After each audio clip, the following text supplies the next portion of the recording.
Falando em show da tarde também, hoje nós temos aí a visita aí da Débora Guns Lázares, trazendo um tema importante sobre doenças degenerativas. Não é isso, Débora? Boa tarde, seja bem-vinda. Boa tarde a todos os ouvintes.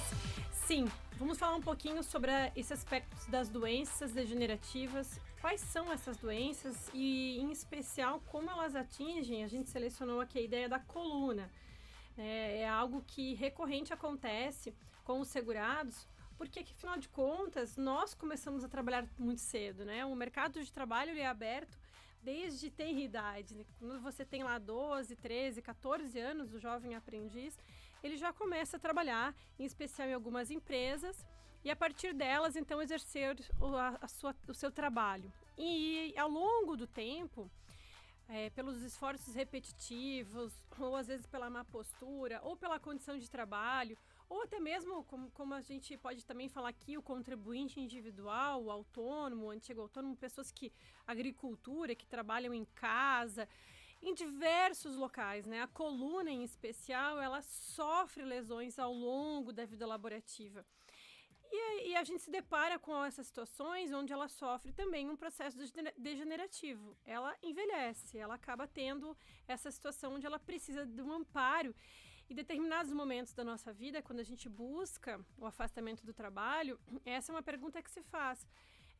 Temos problemas ali na coluna, ela pode ser degenerativa ou ela pode ser também por um acidente de trabalho, típico ou não, né? A questão da doença ocupacional, doenças profissionais. Mas ela é um sofrimento e que precisa, às vezes, do afastamento do trabalho para poder se recompor ou até mesmo se afastar definitivo, como uma aposentadoria por invalidez, aposentadoria por incapacidade permanente. Então, essa é a grande razão da gente explicar aqui como que funciona e por que a importância da gente provar esse direito também e trazer os elementos para que o próprio INSS, o nosso Instituto do Regime Geral, possa verificar a documentação, entender o que o segurado tem e realmente fornecer para ele a concessão, afastamento do trabalho ou talvez um processo de reabilitação profissional, se for o caso, para que ele possa voltar a se inserir no mercado de trabalho ou, de fato, aposentá-lo por invalidez, né, nessa questão da situação permanente.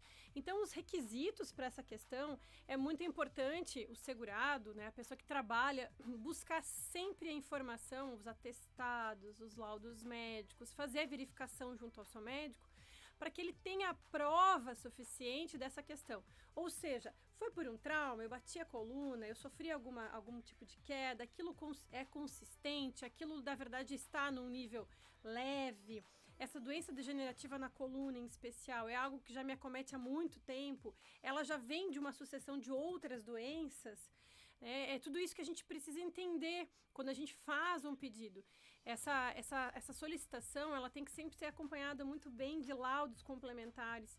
Então, a possibilidade de você conseguir um benefício por incapacidade por conta de uma doença degenerativa, em especial de uma coluna, ela é possível.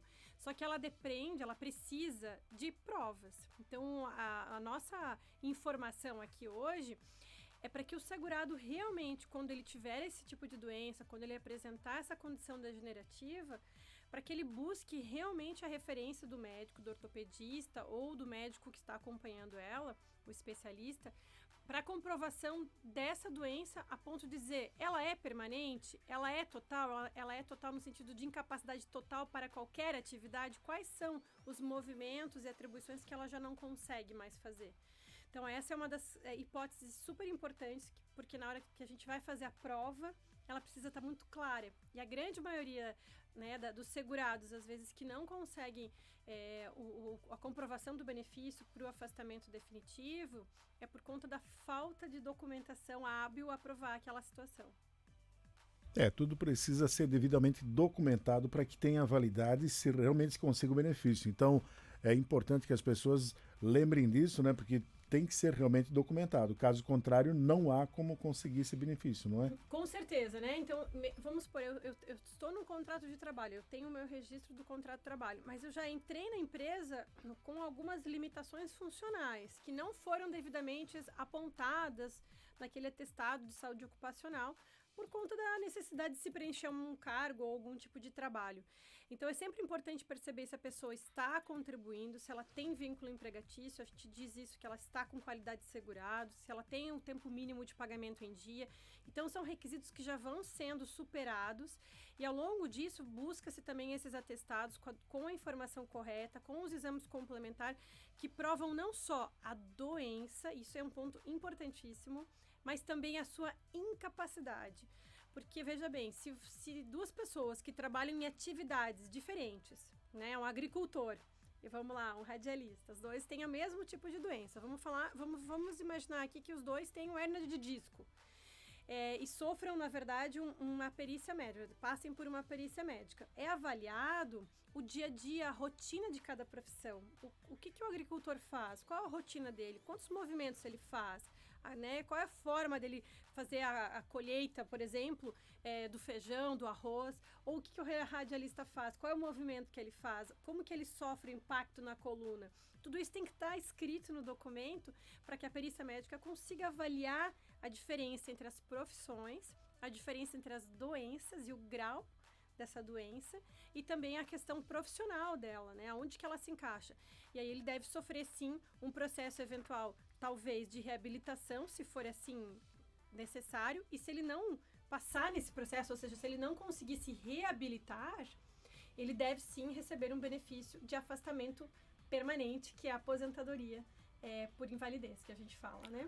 Sim, com certeza. Tanto é que hoje nas empresas é obrigatório você ter o ASO para início. Então você faz uma série de exames, uma bateria de exames, né, para identificar a tua saúde. E quando você, independente de quantos anos você fica permanecer nessa empresa, pode ser identificado ou não alguma causa dentro do trabalho exercido na empresa que possa ter ocasionado alguma lesão.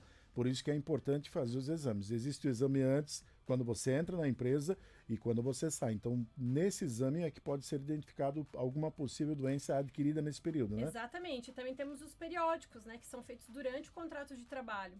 E é importante a gente ressaltar a questão, por exemplo, mesmo que a pessoa passe, às vezes, por um processo de reabilitação profissional, que é possível, talvez ela perceba que ela não tem expectativa de mercado de trabalho, por questão de escolaridade, por questão de idade. Então, por exemplo, eu posso ser apta, eu sou agricultora e eu estou apta, por exemplo, a ser um auxiliar de produção. Mas, para aquele auxiliar de produção que eu acabei de sendo readaptada, eu preciso trabalhar com máquinas e eu não tenho uma escolaridade, às vezes, apta para aquilo. E aí, às vezes, aquele núcleo, aquela situação, ela vai se fechando a ponto de dizer, a questão, às vezes, não é uma incapacidade total e permanente, ela pode ser parcial, mas eu tenho outros aspectos que me impedem de buscar uma reinserção no mercado de trabalho. Por isso que dá importância de você sempre buscar entendimentos e informações para buscar provar o seu direito da melhor maneira, porque cada situação, ela é individual, ela traz as suas peculiaridades. E o que a gente traz aqui como informação é que, em geral, as doenças degenerativas, elas não são observadas no aspecto de possibilidade de afastamento, porque é algo degenerativo, algo que acontece com todo mundo. Mas depende desse grau, depende dessa profundidade dessa situação. Tem várias doenças que, inclusive, podem gerar realmente o benefício do afastamento, mas elas devem ser olhadas com vários critérios, além da questão só daquele atestado com a CID, só especificando esse tipo de situação. E esse benefício, ele pode ser daí solicitado pela própria empresa, né, acompanhado pelo funcionário, ou pode ser também ser feito pelo próprio segurado. Temos ali o aplicativo do Meu INSS, uma plataforma específica digital.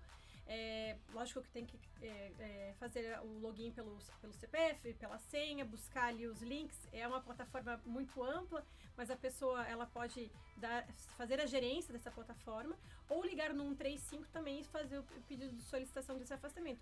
Ele se inicia com um pedido de afastamento da perícia médica e através dos documentos. Mas sempre é importante buscar informação sobre como provar esse direito. Maravilha, Débora. É isso então? É isso então. A gente traz aqui então as informações sobre essas doenças degenerativas, em especial da coluna, que são temas polêmicos e que trazem muita dúvida ao segurado se é caso ou não de afastamento do trabalho. Então a gente traz aqui algumas opções de prova e solicita aí que busque-se informação antes de iniciar esse procedimento. Maravilha, Débora. Então, mais uma vez, obrigado aí pelo esclarecimento. São vários temas já abordados aqui na Rádio Jaraguá. e agradeço aí de coração. Então, o pessoal já está com mais uma informação aí. Mais uma informação fresquinha. Muito obrigado a você. Obrigada uma excelente também. semana e até o próximo tema, né, Débora? Mais. Obrigado tchau, aí. até Tchau, breve. tchau. Valeu. Tchau.